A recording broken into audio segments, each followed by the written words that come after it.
बात होगी आपकी मेरी हम सब की, भारतवर्ष की, हमारी जनसंख्या की, जनगणना की, सेंसस की।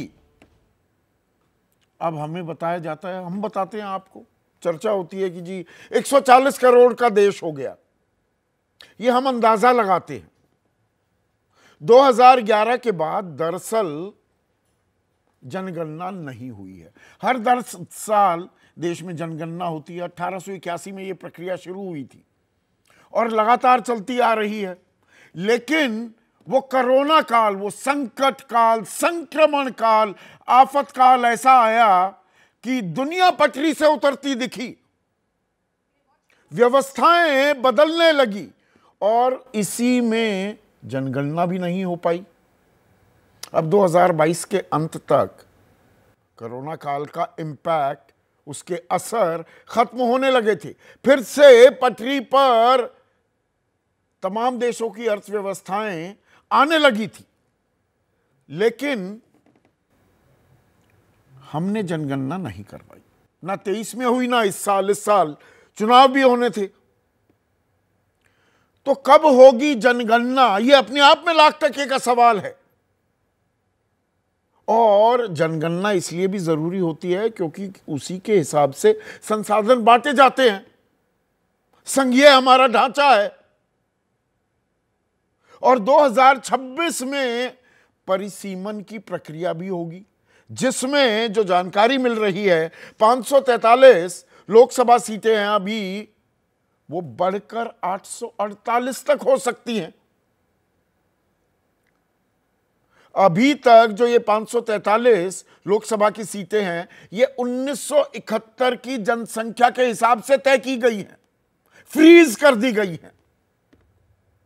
और 2026 में जो परिसीमन होगा वो आधार बनाएगा 2026 के परिसीमन के बाद हुए पहले सेंसस, जनगणना को। तो हीला हवाली क्या ये टाइमलाइन सेट करने, उसी हिसाब से ये सारे काम हो जाएं, ये एक चरणबद्ध तरीके से किया जा रहा है क्या?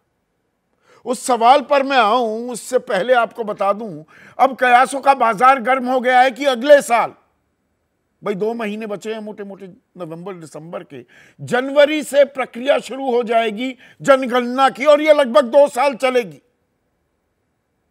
राज्यों की जो सीमाएं हैं उनको फ्रीज करने का भी आदेश आ गया है और साथ ही साथ रजिस्ट्रार जनरल और सेंसस आयुक्त जो है उनका कार्यकाल 18 महीने बढ़ा दिया गया है। यानी कि अगले साल शुरू होगी। अब शुरू होगी तो इसमें 2-3 सवाल और जुड़ जाते हैं। क्या जातिगत जनगणना होगी, जिसे विपक्ष ने एक बड़ा मुद्दा बनाया हुआ है, और विपक्ष ही नहीं बल्कि जो अहम घटक हैं अब सरकार के, और इसमें सबसे अहम हो जाता है जनता दल यूनाइटेड। सरकार भी चला रहे हैं बिहार में, और बिहार में जातिगत जनगणना बाकायदा करवा भी दी। अब उसे सर्वे कह दिया गया, जनगणना नहीं। सुप्रीम कोर्ट ने कहा जनगणना का अख्तियार, अधिकार वो तो सिर्फ केंद्र सरकार को है। उस आधार पर आरक्षण की सीमा भी बढ़ाई गई। चिराग पासवान भी कह रहे हैं कि जातिगत जनगणना होनी चाहिए। टीडीपी के सर्वे सर्वा और आंध्र के मुख्यमंत्री चंद्रबाबू नायडू भी कह रहे हैं जातिगत जनगणना के लिए एक भावना है, आपको इसका सम्मान करना चाहिए। संजय निषाद कह रहे हैं जातिगत जनगणना होनी चाहिए लेकिन संविधान के अनुसार। आपको बता दें कि सेंसस जो है इसमें संविधान या कोई ऐसा कानून नहीं है। हम एक परंपरा निभा रहे हैं कि हर 10 साल में जनगणना होती है। बहुत से लोग तो ये कयास लगाने लगे हैं अब 2025 में जनगणना होगी तो वो 2035 में ही होगी। कोई कानून नहीं है ऐसा कि 10 साल बाद ही होनी है, वो 2031 भी हो सकती है। उस पहलू पर मैं अभी आने वाला हूं। अनुप्रिया पटेल, ओम प्रकाश राजभर, तमाम लोग कह रहे हैं कि जातिगत जनगणना होनी चाहिए। और इसमें 2018 में तत्कालीन गृह मंत्री राजनाथ सिंह ने कहा था कि हां जातिगत जनगणना कराएंगे 2021 में, लेकिन बाद में सरकार पलट गई, बदल गई और नित्यानंद राय गृह राज्य मंत्री ने तो 2020 में कह दिया नहीं, इससे दूरियां बढ़ सकती हैं और हम इस प्रक्रिया में जातिगत जनगणना को शामिल नहीं करेंगे। पर राजनीति है और जाति जैसे हावी हो रही है, उसे लेकर एक नुआंस भी आया है बीजेपी की पोजीशन में। और इसका सबसे बड़ा संकेत पिछले साल नवंबर में आया, जब अमित शाह, जो कि चाणक्य भी कहे जाते हैं बीजेपी के, उन्होंने कहा बीजेपी कभी भी जातिगत जनगणना के खिलाफ नहीं, इस मुद्दे पर वोटों की राजनीति नहीं करती, निर्णय सावधानी पूर्वक उचित समय पर लिए जाने चाहिए। यानी कि हम अगेंस्ट नहीं है, पर सावधानी पूर्वक लेंगे और राजनीति ना हो। विपक्ष देखिए राजनीति करता है। जेपी नड्डा कह रहे हैं हम जातिगत जनगणना के खिलाफ नहीं, लेकिन कांग्रेस लोगों को बांटने के लिए यह काम कर रही है। जयराम रमेश सवाल पूछ रहे हैं कि आप बता दीजिए, साफ साफ बताइए ना, जातिगत जनगणना करवाएंगे या नहीं करवाएंगे? एक कॉलम ही तो ऐड करना है। इस बारे में खुलकर सरकार सामने क्यों नहीं आती? और राहुल गांधी तो पिछले 1 साल से लगातार कहते आ रहे हैं कि बिहार के जातिगत सर्वेक्षण से पता चला कि 88% गरीब आबादी, दलित, आदिवासी, पिछड़े और अल्पसंख्यक, हम 50% की आरक्षण सीमा को उखाड़ फेंकेंगे। वो हलवा सेरेमनी हुई, बजट अभी जब फुल फ्लेजेड बजट आया मोदी 3.0 या एनडीए 3.0 सरकार बनने के बाद, कि देखिए ये 10% लोग 90% के बारे में सारे फैसले ले लेते हैं और अपने हक में फैसले कर लेते हैं। राहुल गांधी लगातार कह रहे हैं जितनी आबादी उतना हक। तो क्या रास्ते साफ होंगे? और इसमें अब एक और दिलचस्प मोड़ आ गया है। भाई जितनी आबादी है उसी हिसाब से आपको सीटें भी दी जाएंगी। परिसीमन की जो प्रक्रिया है, जो 848 सीटें हो जाएंगी, अंदाजा ये लगाया जा रहा है। उत्तर प्रदेश की 63 सीटें बढ़ जाएंगी, 143 हो जाएंगी उत्तर प्रदेश की। बिहार की 40 से बढ़कर 79 हो जाएंगी, लगभग दोगुनी। मध्य प्रदेश की 29 से 52 हो जाएंगी। राजस्थान की 25 से 50 हो जाएंगी। यानी कि कुल मिलाकर 150 सीटें इन 4 राज्यों की बढ़ जाएंगी। और आंध्र प्रदेश, तेलंगाना की बात करें तो 42 से बढ़कर सिर्फ 54 होंगी। कर्नाटक की 28 से 41 होंगी। तमिलनाडु 39 से 49 ही जाएगा, 10 सीटें ही बढ़ पाएंगी। और केरल की 1 सीट भी नहीं बढ़ेगी। जिन्होंने जनसंख्या नियंत्रित रखी, पॉपुलेशन अंडर कंट्रोल रखी, उनका नुकसान होने वाला है। तो जनगणना और उसमें जातिगत जो जनगणना है उसे जोड़ दें, ये अच्छा खासा पॉलिटिकल एक बॉम्ब साबित होने वाला है क्या? इसी पर आज हम चर्चा करने वाले हैं। ऐसे में आज का सीधा सवाल, बदलेगा जनगणना का साल, जुड़ेगा जाति का सवाल। और जनगणना की तैयारी, जाति का मुद्दा भारी। चर्चा में मेरे साथ एनडीए पक्ष के लोग भी हैं और इंडिया पक्ष के भी। बीजेपी के वरिष्ठ नेता सुधांशु मित्तल, जेडीयू के वरिष्ठ नेता, उनके मुख्य प्रवक्ता रहे लंबे समय तक केसी त्यागी, ज्योत्सना तिरुनागरी राष्ट्रीय प्रवक्ता हैं टीडीपी की। यह एनडीए खेमा हो गया। और इंडिया खेमे की तरफ से कांग्रेस के राष्ट्रीय प्रवक्ता अनुपम, समाजवादी पार्टी के राष्ट्रीय प्रवक्ता मोहन सिंह काका और आम आदमी पार्टी के राष्ट्रीय प्रवक्ता, उनके विधायक भी हैं, कुलदीप कुमार, इस चर्चा में जुड़ चुके हैं। तो सुधांशु मित्तल जी, ये ऐसा इतना बड़ा सीक्रेट, ऐसी गोपनीय क्या बात है? सरकार खुलकर बता ही नहीं रही कि जनगणना की प्रक्रिया कब शुरू होगी। भाई 2021 में नहीं हुआ, चलिए कोरोना था, 22 नहीं हुआ, 23 में भी नहीं किया, 24 में भी, और अभी तक भी नहीं हुआ। नई सरकार भी बन गई है आपकी। संदीप जी, आपने अभी तो सारी प्रक्रिया की तैयारियों के बारे में सबको जानकारी दी।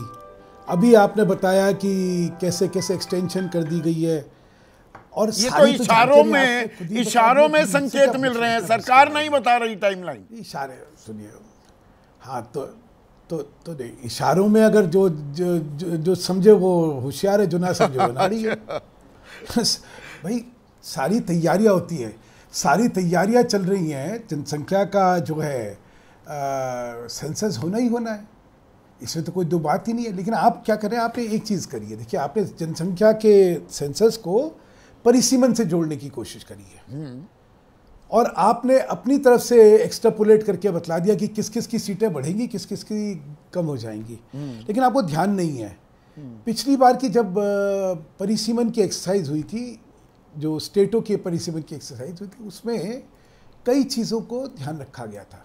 आपने एक प्रश्न उठाया था कि भाई जिन राज्यों में नियंत्रण करा गया है जनसंख्या का, क्या उनको घाटा होने वाला है, या जो राज्य नियंत्रण नहीं कर पाए हैं उनको क्या इसका फायदा हो जाएगा कि उनके ज़्यादा प्रतिनिधित्व हो जाएगा। तो आपको ध्यान होगा, फ्रीज कर दी गई थी स्टेटों की सीटें जो हैं वो। हाँ, 1971 में फ्रीज हो गई कि भाई प्रपोर्शन जो है वही सेम रहेगा। सुनिए, नहीं, वो तो हो गई एक। जो राज्यों में भी परिसीमन, जैसे ये प्रश्न आया कि भाई पहाड़ और जमीन, जो शहर है नीचे, पहाड़ी पॉपुलेशन का माइग्रेशन हो रहा है, तो क्या पहाड़ को नुकसान होने वाला है? तो जो प्रपोर्शन था उसको सेम रखा गया था। तो इसको परिसीमन से तो अभी जोड़िए ही नहीं, बिकॉज परिसीमन के जो नियम निकलने वाले हैं, मैं नहीं जोड़ रहा हूं, आप ही के अहम सहयोगी चंद्रबाबू नायडू वो लोगों से कह रहे हैं कि भाई बच्चे बढ़ाइए, आबादी अपनी बढ़ाइए।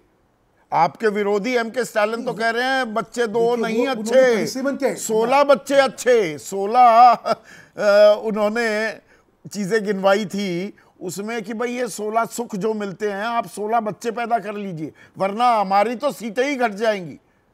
साउथ में आवाज उठने लगी है। ये ऐसा है, ये तो स्टालिन साहब ने कहा है ना, अब उनको 16 बच्चे करने हैं, उनको क्या करने हैं, तो उनकी मैं बुद्धिमत्ता पे छोड़ता हूँ। मेरा मैं तो ऑब्जेक्टिवली इस पे बात कर रहा हूँ कि ऑब्जेक्टिवली पर वही तो परिसीमन जो है, परिसीमन का जो फियर साइकोसिस क्रिएट हो रहा है कि भाई जनसंख्या जहाँ पे बढ़ गई है वहाँ पे ज़्यादा सीटें हो जाएंगी, मेरी अपनी व्यक्तिगत राय से ऐसा कुछ नहीं होने वाला है। तो ये टाइमलाइन तो सेट हो रही है ना राय में, तो ये भाई अक्टूबर में जो रजिस्ट्रार जनरल और कास्ट जो सेंसस कमिश्नर हैं, 18 महीने उनका कार्यकाल बढ़ा दिया गया। 2026 में जो परिसीमन की प्रक्रिया आएगी, जमीन पर उतरेगी, वो उसके बाद हुए पहले जनगणना को आधार मानेगी। तो ये सब कुछ वहीं मर्ज होता दिखाई दे रहा है। अब आप कहेंगे हाँ आप कयासबाजी करने लगे कि क्योंकि ये तैयारी होके जो नहीं, मैं बिल्कुल कयासबाजी नहीं कर रहा। ये तैयारी का जो डेटा आएगा, ये जो जनसंख्या का डेटा आएगा, उससे राज्यों के अंदर जो सीटों की जो परिसीमन होगा, उसमें किस जगह पे कितने लोग हैं, उसके हिसाब से इक्विटेबल डिस्ट्रीब्यूशन होता है। तो यही तो मेरा फिर वही पहला सवाल ये था, सरकार इसमें क्लैरिटी क्यों नहीं लेकर आ रही, चुप्पी क्यों साधे बैठी है? ऐसी क्या गोपनीय बात है? सरकार देगी ना समय। आप ऐसे कुछ गोपनीय है या नहीं है, सरकार जो है अपने फैसले समय पे लेती है और समय पे जानकारी देती है। अब आप कह रहे हैं इसलिए जानकारी अभी दे देनी चाहिए, ये भी तो ठीक नहीं है। अच्छा, अभी ना दे, चलिए ना सरकार हमारे हिसाब से क्यों करेगी, हम चुनते हैं, वो अलग बात है। पर ये तो बताना चाहिए जातिगत जनगणना होगी या नहीं। केसी त्यागी साहब, ये तो सरकार को साफ कर देना चाहिए। अब चाहे अमित शाह हैं, जेपी नड्डा हैं, गिरिराज सिंह, तमाम नेता 1 साल से अब कह रहे हैं नहीं नहीं हम खिलाफ नहीं है, पर इसका इस्तेमाल राजनीति के लिए नहीं होना चाहिए। मतलब बात समझ में आ रही है आपको? नहीं, सुधांशु जी 1 मिनट, केसी त्यागी साहब को आप जवाब देने दीजिए। हाँ,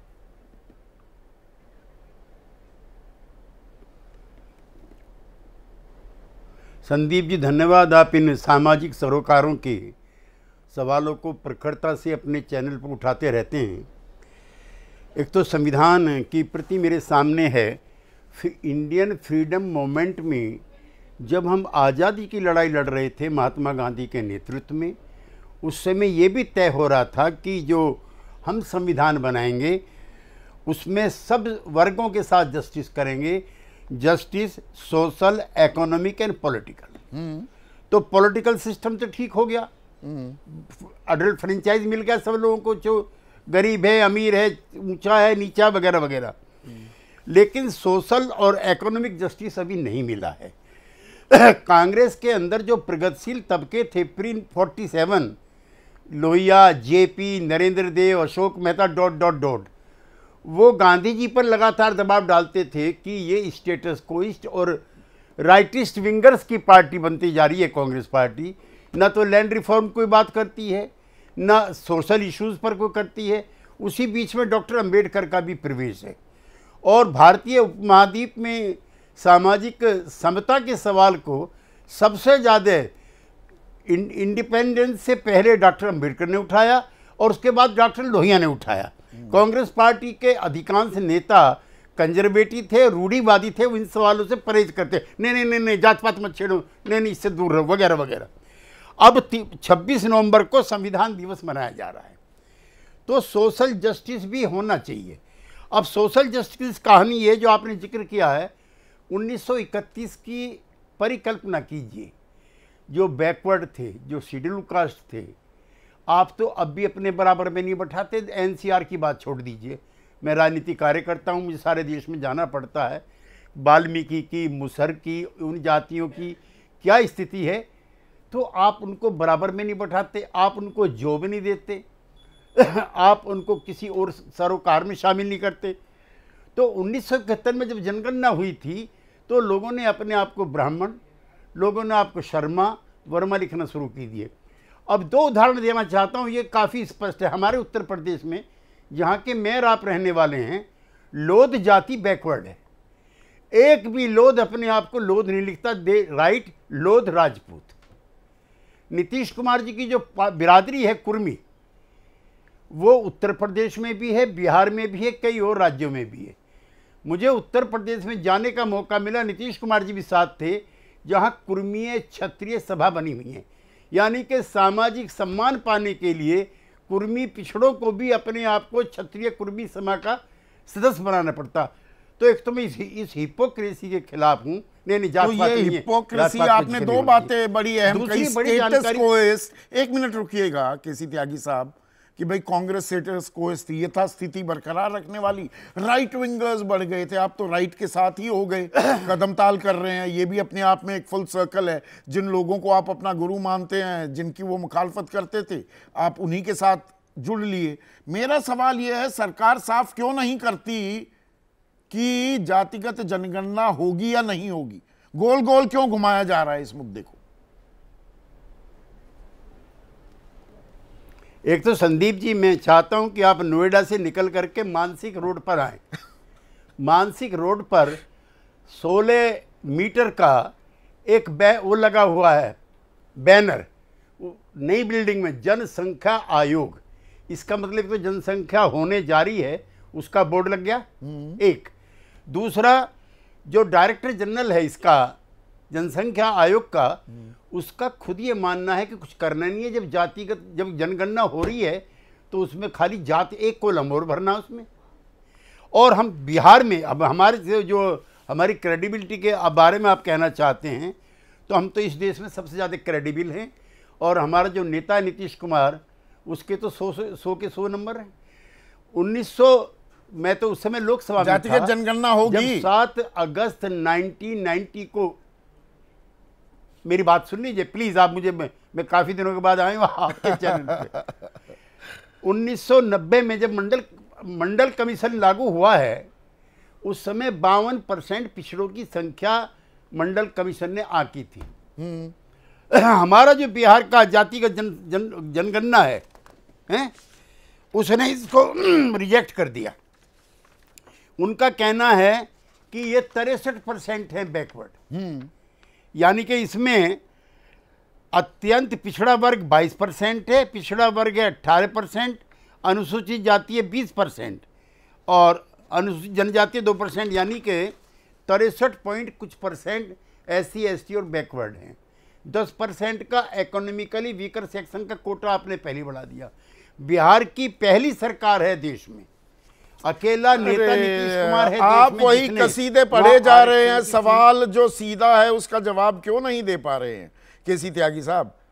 आपने कर दिया, केंद्र सुन कब नहीं पा करेगा? रहे हैं। आपका आप तो सुन नहीं पा सर्वे रहे था। हैं। नहीं, मैं सुन रहा हूं, जातिगत जनगणना होगी। आप ये तो आपने बोल दिया होनी चाहिए, होगी कि नहीं होगी, या सरकार कन्नी काट रही है? अगला पॉइंट तो सुन लीजिए जी।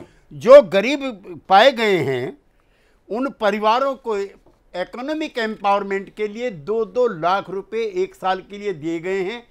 इसमें जो आर्टिजन्स की ट्रेड में लगी हुई वो बिहार की बात है, मैं वही केंद्र की बात कर रहा हूं। बिहार की बात हो गई, बिहार की चर्चा नहीं कर रहे हैं केसी त्यागी साहब। हम बिहार में जब हमारी पार्टी के मुख्यमंत्री, भाजपा के deputy chief minister, Congress party के नेता, सीपीआई सीपीएमएल के, जो मार्क्सिस्ट मानते थे कि देश में कॉन्ट्राडिक्शन सोशल नहीं है इकोनॉमिक है, वो भी हमारे साथ जाकर के प्रधानमंत्री से मिले। और मैं वो तो मना तो कर नहीं रहे, अनुपम, मना नहीं हो रहा, पर होगा क्या? सवाल तो वहां पर है। नहीं, त्यागी जी आदरणीय हैं और त्यागी जी ने आपके सवाल के अलावा बिहार सरकार का जितना प्रचार करना था आपके कार्यक्रम के माध्यम से वो तो कर दिया। देखिए, जनगणना का जो सवाल है ये केंद्र का काम है। बिहार में जो हुआ वो सर्वेक्षण था और जनगणना केंद्र को करना है, और केंद्र में त्यागी जी की भी पार्टी है, सुधांशु जी की भी पार्टी है। और सुधांशु जी ने अभी कहा कि तो हमें टीडीपी भी है, अभी टीडीपी भी है, से बात जी। करेंगे। और सुधांशु जी को मैं बहुत ध्यान से सुन रहा था, उन्होंने कहा कि हमें डॉट्स अभी कनेक्ट नहीं करने चाहिए। अब डॉट्स क्यों नहीं कनेक्ट करने चाहिए? जब तक कि अमित शाह जी खुद आके क्रोनोलॉजी ना बता दें तब तक हम खुद डॉट्स ना कनेक्ट करें। 2021 में जो जनगणना होनी थी, जो समझिए स्वतंत्रता के बाद और स्वतंत्रता के पहले भी कभी कोई रुकावट नहीं आया। 2021 में कई चुनाव हुए, कई तरह की चीज़ें इस देश में हुई, लेकिन सिर्फ सेंसस नहीं हुआ। उस सेंसस को जब आप एक टाइमलाइन के साथ 2026 का टाइमलाइन जो निर्धारित है परिसीमन के लिए, उस हिसाब से आप कर रहे हैं, तो नेचुरली डॉट्स भी कनेक्ट करेंगे हम लोग, उसमें क्रोनोलॉजी भी देखेंगे। अब सवाल ये है कि देखिए, जनगणना ही नहीं, भाजपा की जो सरकार है या एनडीए की जो सरकार है वो दरअसल ज्ञान विरोधी और तर्क विरोधी होने के कारण सूचना विरोधी भी है और आंकड़े विरोधी भी है। पर आप वोटों की राजनीति कर रहे हैं, बीजेपी ये एनडीए आरोप लगा रही है। एनडीए का अर्थ ही है, आप लोगों को बांट रहे हैं। वही मैं कह रहा हूँ ना, एनडीए का अर्थ ही है नो डेटा अवेलेबल गवर्नमेंट। अभी से नहीं, आप देखिए 2019 में जब इनके सैंपल सर्वे ऑर्गेनाइजेशन का डेटा आया कि बेरोजगारी ने 45 साल का रिकॉर्ड तोड़ दिया है। नवंबर 2018। हाँ, नवंबर 2018 में। 19 में तो बाद में माना उन्होंने, ठीक पहले, हाँ, चुनाव के बाद माना वो डेटा ठीक था। मेरा कहने का मतलब कि 19 लोकसभा से ठीक पहले जब आया तो उसको सरकार ने अपनी ही एजेंसी की रिपोर्ट को मानने से इनकार कर दिया चुनाव तक। उसके बाद एनएसओ का डेटा आया, कंजम्पशन डेटा आया, आपको ध्यान में होगा, खपत का, जिसमें यह पता चला कि रियल टर्म्स में पहली बार इस देश में नमक और दाल की खपत कम हो गई है 50 साल में, रियल टर्म्स में। पर जब मतलब आप ये आरोप सरकार पर लगाते गरीबी बढ़ रही है, इसको सरकार नहीं मान आप पर रही भी तो देखिए 2010 में, आपने बहुत समय दिया बोलिए, दोनों को। मैं एक पॉइंट बस मैं ऐड कर रहा हूं। मैं जो पॉइंट बताना चाह रहा हूं, कहना चाह रहा हूं, वो ये कि देखिए, जहां जहां आंकड़ों की बात आती है, इस सरकार ने साबित किया है कि ये तथ्य और आंकड़ों के विरोधी हैं। जब अर्थव्यवस्था नीचे गई तो इन्होंने जीडीपी का फॉर्मूला बदल दिया। कोविड के समय कितने श्रमिकों की जान गई वो आंकड़ा इनके पास नहीं है, कितने कोविड वॉरियर्स की जान गई वो आंकड़ा इनके पास नहीं है। अभी आपको वक्त मिलेगा, बीच में नहीं, ऑक्सीजन की कमी से कितने लोगों की जान गई वो आंकड़ा इनके पास नहीं है। और ये उस देश में एनडीए की सरकार ने ये काम किया है जिस देश के स्टैटिस्टिकल सिस्टम का सम्मान दशकों से पूरी दुनिया में रहा कह रहे हैं। और इसलिए रहा, सुधीर जी, इसलिए सम्मान रहा है क्योंकि संदीप है, सुधीर, सॉरी। हाँ, 2010 में बाकायदा एक रेजोल्यूशन संसद में पास हुआ था कि भाई जातिगत जनगणना होनी चाहिए। 2011 में आपने सोशियो इकोनॉमिक कास्ट सेंसस भी किया जी, उसको सार्वजनिक क्यों नहीं किया? जी, अभी सरकार उसको सप्रेस, अभी 10 साल से किसकी सरकार है? आपके पास भी 2011 के बाद 12-13 हम तो दिन रात रूफटॉप पे शोर कर रहे हैं कि आप जातिगत जनगणना करिए। अभी त्यागी जी ने स्टेटस को वाली बात कही ना कांग्रेस को लेकर। इस देश में अगर जनगणना में अनुसूचित जाति जनजातियों की गणना हो रही है तो 1951 से हो रही है, कांग्रेस की सरकार कर रही है। हम तो आपको कह रहे हैं कि आप ओबीसीज की गणना करिए, आप हर कम्युनिटीज की गणना करिए, आप हर कम्युनिटी में जो पिछड़ापन है वो चेक करिए, उसके बाद उस हिसाब से पॉलिसी बनाइए, उसको दूर करिए।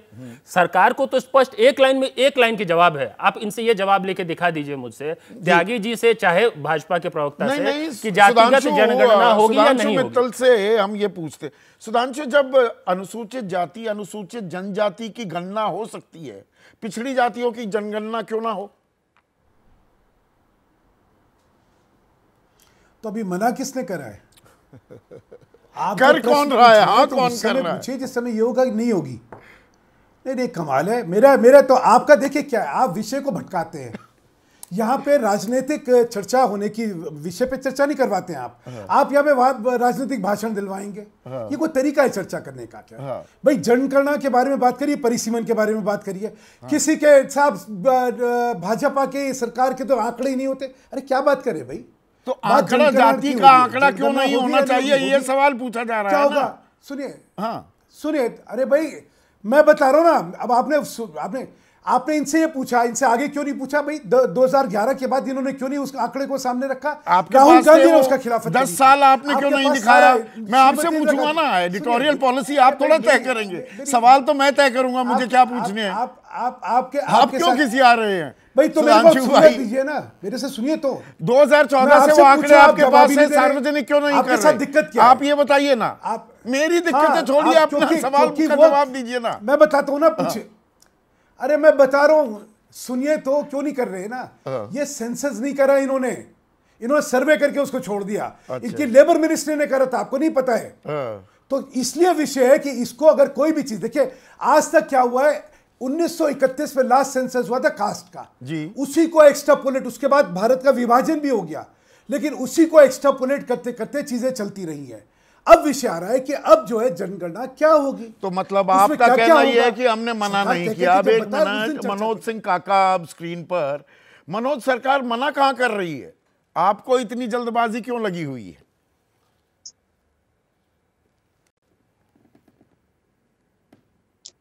नहीं, सरकार यदि मना नहीं कर रही है तो सरकार से यह सवाल होना चाहिए था कि 2021 के बाद आज 2024 हो गया, और जो सरकार रोज इलेक्शन करा सकती है, जो सरकार कोरोना काल में भी प्रधानमंत्री के लगातार वैश्विक दौरे करा सकती है, जो सरकार हर तरह का धार्मिक उन्माद करा सकती है, जो सरकार अपने केंद्रीय मंत्रियों से लगातार बटेंगे तो कटेंगे वाला बयान के समर्थन में और सरकार का आदर्श संगठन आरएसएस तक खड़ा कर सकती है, वो सरकार इस देश में जनगणना क्यों नहीं करा सकता है? और जनगणना इसलिए जरूरी है कि किसी की भी संख्या जाने बगैर उसके सशक्तिकरण के लिए कितने संसाधन चाहिए। आपके अगर ऑफिस में 15 लोग होंगे, 200 लोग होंगे, 500 लोग होंगे, तो उनकी संख्या है, और बिना संख्या जाने बगैर उनके सशक्तिकरण के लिए कितने संसाधन चाहिए। ये अभी क्यों याद आया? आजादी के 75 साल बीतने के बाद यकायक ये याद क्यों आया? जैसा सुधांशु कह रहे थे, 1931 के बाद तो जातिगत जनगणना हुई ही नहीं। तो वो क्यों नहीं कराई गई? अभी आप सुर में सुर मिला रहे हैं कांग्रेस के। 51, 61, 71, 81, 91 और 2011 कांग्रेस की सरकारें थी।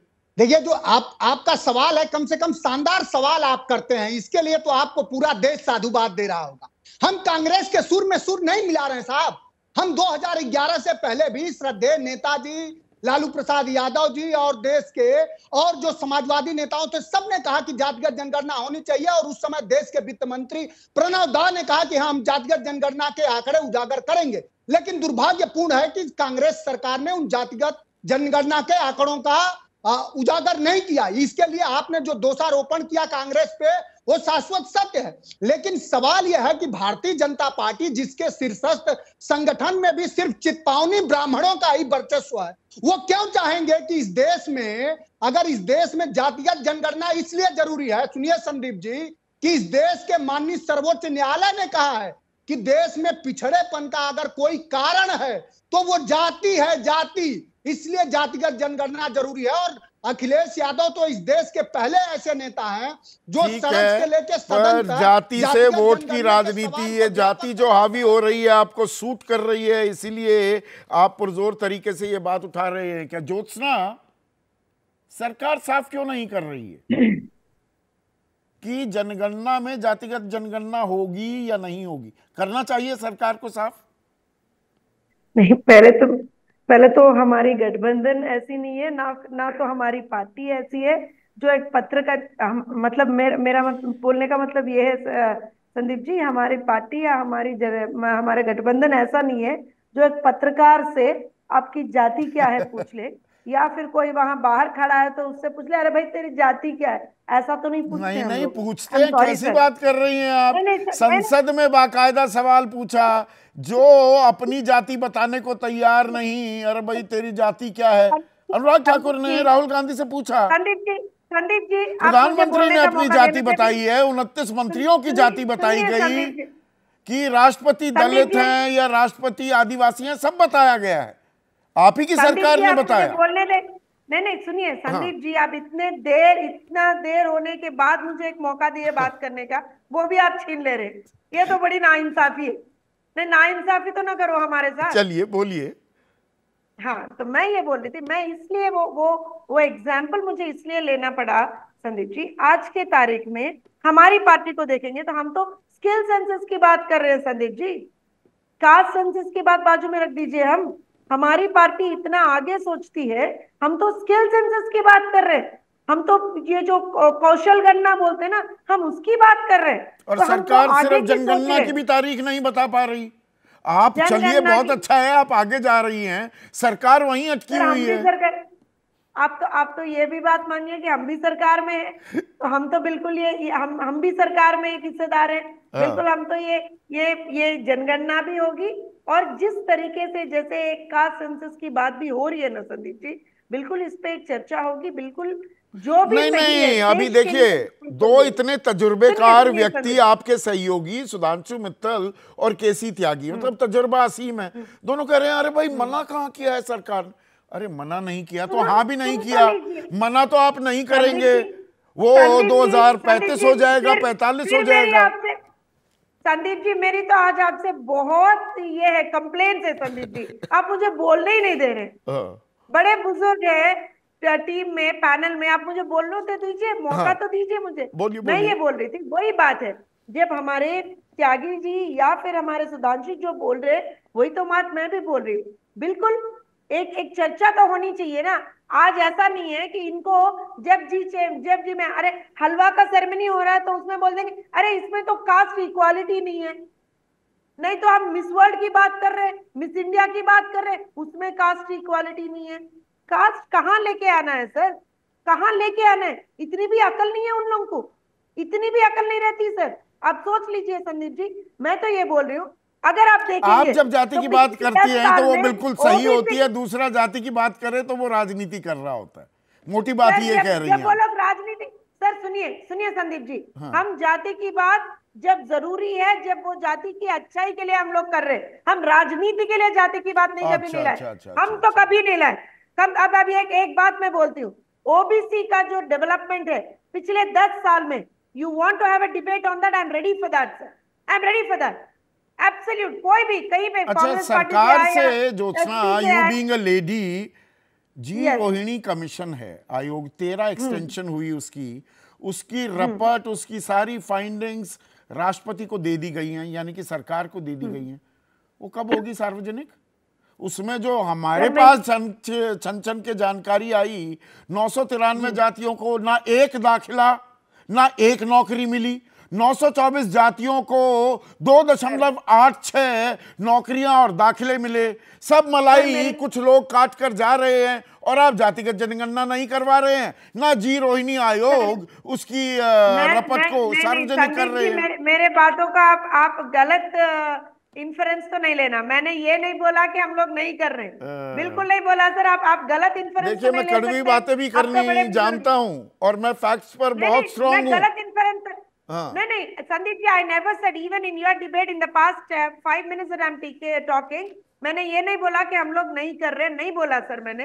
आप मेरी आपसे गुजारिश है कि करना चाहिए सरकार को करना चाहिए, पर विपक्ष अपना थोड़ा ये ज्योत्सना या नहीं, एक बात सुनिए सर, हम ज्योत्सना या कोई भी ऐसा बैठ के तो डिस्कस नहीं, मतलब डिसीजन नहीं ले सकते sir. It is a it is a comprehensive thing that all of us should sit and talk. हमारी पार्टी तो ये बोली है कि करना है, हमारी पार्टी मतलब वो तो कह तो आप भी रहे हैं, कह जेडीयू भी रही है, कह एलजेपी रामविलास पासवान गुट कह रहा है, निषाद पार्टी कह रही है, राजभर की पार्टी कह रही है। कहना भी गलत है क्या? नहीं संदीप जी, कहना भी गलत है क्या? अब अगला सवाल तो पूछ लूं कुलदीप, सब कह रहे हैं, दबाव तो बन रहा है, तो जातिगत जनगणना होकर रहेगी?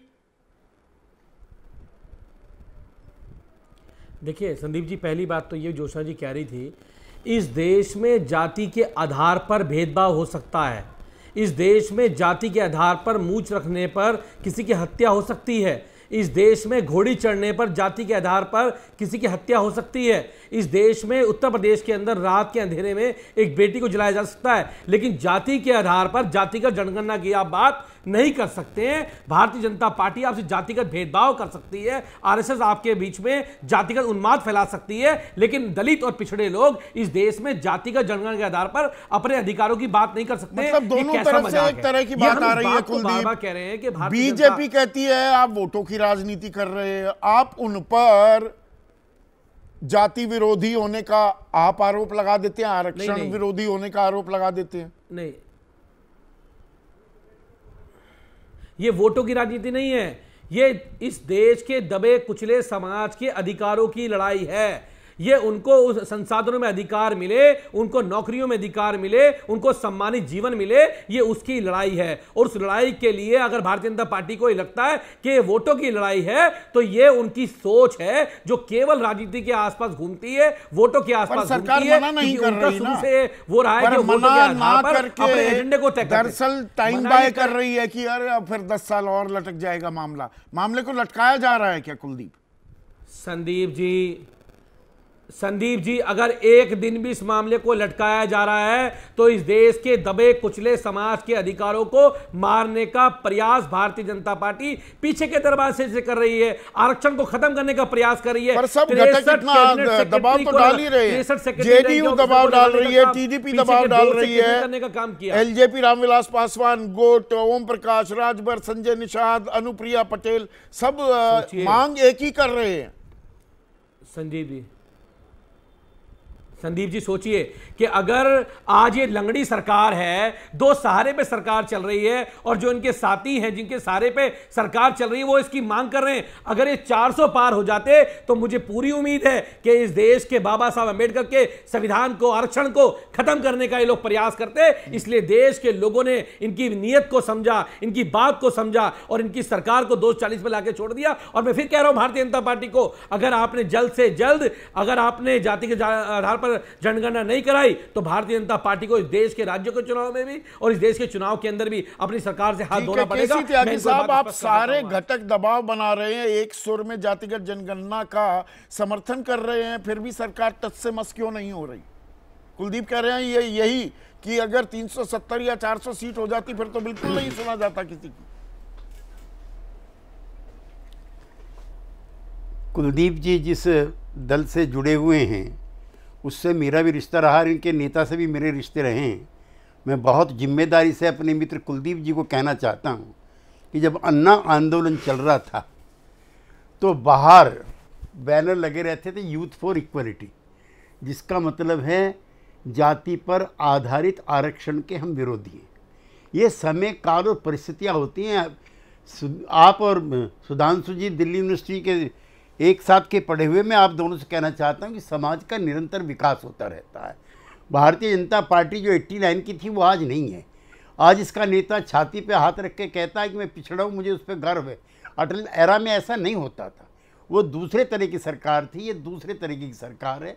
एक दूसरा, मैं चाहता हूँ एक दिन मंडल कमीशन पर भी आप बहस हो। मेरे जो कांग्रेस के मित्र हैं मैं उनकी जानकारी बढ़ाना चाहता हूँ। 3 बार पानी पी करके जाति के आधार पर आरक्षण नहीं होना चाहिए, ये वक्तव्य इनके स्वर्गीय नेता राजीव गांधी जी का है और हम तो उसमें सुहा हुए थे।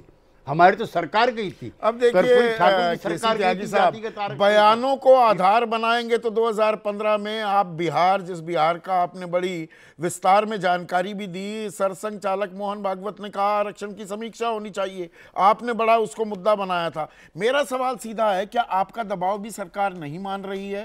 और इसमें मैं जी रोहिणी आयोग की बात जरूर फिर से अंडरलाइन करना चाहूंगा। 1 साल से ऊपर हो गया, राष्ट्रपति के पास वो रिपोर्ट है, 13 एक्सटेंशन थी और आपको भी जानकारी है इसके बारे में, वो सार्वजनिक क्यों नहीं होती? क्यों नहीं होती रिपोर्ट अभी सार्वजनिक? सुधांशु जी अभी जो रिपोर्ट आई थी उस पर आप सारी पॉलिटिकल पार्टीज के नेताओं को बैठा लीजिए अपने मंच पर। अगर एक सुर से सब कह दे कि हाँ जी जस्टिस रोहिणी कमीशन लागू होना चाहिए, जिसमें आरक्षण के अंदर आरक्षण है, कई बड़ी पार्टियों के कई बड़े नेता हैं जिन्होंने इसका फाइंडिंग्स तो विरोध निकलनी किया। चाहिए, किस जाति को हरियाणा के चुनाव में कितनी नौकरी मिली, कितने दाखिले मिले, ये चीज तो होनी चाहिए ना। इसी आधार पर तो आपने जातिगत सर्वेक्षण कराया हम तो बिहार में। हम तो चाहते हैं कि आज ही रिपोर्ट रिलीज होनी चाहिए कि किस जाति की कितनी नौकरियां हैं। इससे तो जो संभ्रांत लोग हैं उनको दिक्कत होगी। हम जो जिन वर्गों की रहनुमाई हमारी पार्टी कर रही है, हम तो हर चीज में चाहते